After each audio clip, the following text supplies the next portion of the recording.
ರಾಷ್ಟ್ರೀಯ ಅಗ್ರಹಾರದ ಜೈಲು ಪಾಲಾಗಿರುವಂತಹ ದರ್ಶನ್ ಕಣ್ಣೀರ್ ಹಾಕ್ತಾ ಇದ್ದಾರೆ. ಪತ್ನಿ ಹಾಗೂ ಮಗನ ಭೇಟಿ ವೇಳೆ ದರ್ಶನ್ ಬಹಳ ಭಾವುಕರಾಗಿದ್ದಾರೆ ಅನ್ನೋದು ತಿಳಿದು ಬರ್ತಾ ಇದೆ. ಮಗ ವಿನೀಶ್ನನ್ನ ತಬ್ಬಿಕೊಂಡು ಕೆಲ ಹೊತ್ತು ಕೊಲೆ ಆರೋಪಿ ದರ್ಶನ್ ಕಣ್ಣೀರ್ ಹಾಕಿದ್ದಾರೆ. ಅಳುತ್ತಲೇ ಘಟನೆಯ ಬಗ್ಗೆ ಅರ್ಧ ಗಂಟೆ ದರ್ಶನ್ ಅವರು ಮಾಹಿತಿಯನ್ನ ಹಂಚಿಕೊಂಡಿದ್ದಾರಂತೆ ಅವರ ಫ್ಯಾಮಿಲಿ ಜೊತೆಗೆ. ಪತ್ನಿ ವಿಜಯಲಕ್ಷ್ಮಿಗಿಂತ ಹೆಚ್ಚಿನ ಹೊತ್ತು ಮಗನ ಜೊತೆಗೆ ದರ್ಶನ್ ಮಾತಾಡಿದ್ದಾರೆ.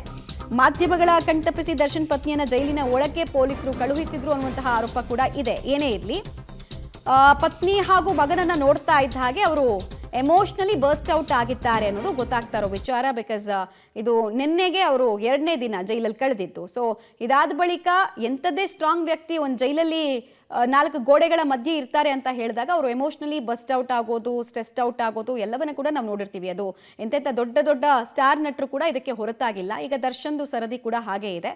ವಿಜಯಲಕ್ಷ್ಮಿ ಹಾಗೂ ಮಗನನ್ನ ನೋಡಿದ ತಕ್ಷಣ, ತಮ್ಮವರನ್ನ ನೋಡಿದ ತಕ್ಷಣ ಅಸಹಾಯಕತೆ, ಪಶ್ಚಾತ್ತಾಪ ಎಲ್ಲವೂ ಮಿಕ್ಸ್ಡ್ ಫೀಲಿಂಗ್ ರೀತಿ ಕಾಣಿಸ್ತಾ ಇತ್ತಂತೆ. ಅಲ್ಲಿ ಡೀಟೇಲ್ಸ್ ಕೊಡ್ತಾರೆ ಅಂಬರೀಶ್. ಎಷ್ಟೊತ್ತು ದರ್ಶನ್ ಪತ್ನಿ ಹಾಗೂ ಪುತ್ರನಿಗೆ ಅವಕಾಶವನ್ನು ಮಾಡಿಕೊಡ್ಲಾಗಿತ್ತು? ಏನೆಲ್ಲ ಮಾಹಿತಿ ಸಿಗ್ತಾ ಇದೆ? ಈ ವೇಳೆ ಇನ್ಸೈಡ್ ಡೀಟೇಲ್ಸ್ ಏನು ಲಭ್ಯ ಆಗ್ತಾ ಇದೆ ಅಂತ? ಖಂಡಿತವಾಗೂ ದರ್ಶನ್ ಅವರ ಪತ್ನಿ ವಿಜಯಲಕ್ಷ್ಮಿ ಮತ್ತು ಮಗ ವಿನೇಶ್ ಇವತ್ತು ಪರತ್ನಗರದ ಜೈಲಿಗೆ ಭೇಟಿ ಕೊಟ್ಟಿದ್ದರು. ಬೆಳಗ್ಗೆ ಬಂದ ಸಂದರ್ಭದಲ್ಲಿ ಅವರಿಗೆ ನೇರವಾಗಿ ಭೇಟಿಗೆ ಅವಕಾಶ ಸಿಕ್ಕಿರಲಿಲ್ಲ. ನಂತರ ಪೊಲೀಸರು ಅವರ ಕಾರನ್ನು ಹೊರಗಡೆ ಹಾಕಿ ಬೇರೊಂದು ಕಾರಿನಲ್ಲಿ ನೇರವಾಗಿ ದರ್ಶನ್ ಇರುವಂತಹ ಮುಖ್ಯ ಜೈಲಿಗೆ ಕರ್ಕೊಂಡು ಹೋಗ್ತಾರೆ. ಕರ್ಕೊಂಡು ಹೋದ ಸಂದರ್ಭದಲ್ಲಿ ವಿಜಯಲಕ್ಷ್ಮಿ ಮತ್ತು ಮಗನನ್ನು ದರ್ಶನ್ ನೋಡಿದ ತಕ್ಷಣ ಒಂದು ರೀತಿ ಮಗನನ್ನು ತಬ್ಬಿಕೊಂಡು ಕಣ್ಣೀರು ಹಾಕಿರುವಂಥದ್ದು. ಜೊತೆಗೆ ಸಾಕಷ್ಟು ವಿಜಯಲಕ್ಷ್ಮಿ ಜೊತೆ ಕೂತ್ಕೊಂಡು ಅರ್ಧ ಗಂಟೆ ಕಾಲ ಹೆಚ್ಚು ಮಾತನಾಡಿದ್ದಾರೆ. ಜೊತೆಗೆ ದರ್ಶನ್ ಅವರ ಈ ಘಟನೆ ಬಗ್ಗೆ ವಿಜಯಲಕ್ಷ್ಮಿ ಜೊತೆ ಸಾಕಷ್ಟು ನೋವುಗಳನ್ನು ಹಂಚಿಕೊಂಡಿದ್ರು.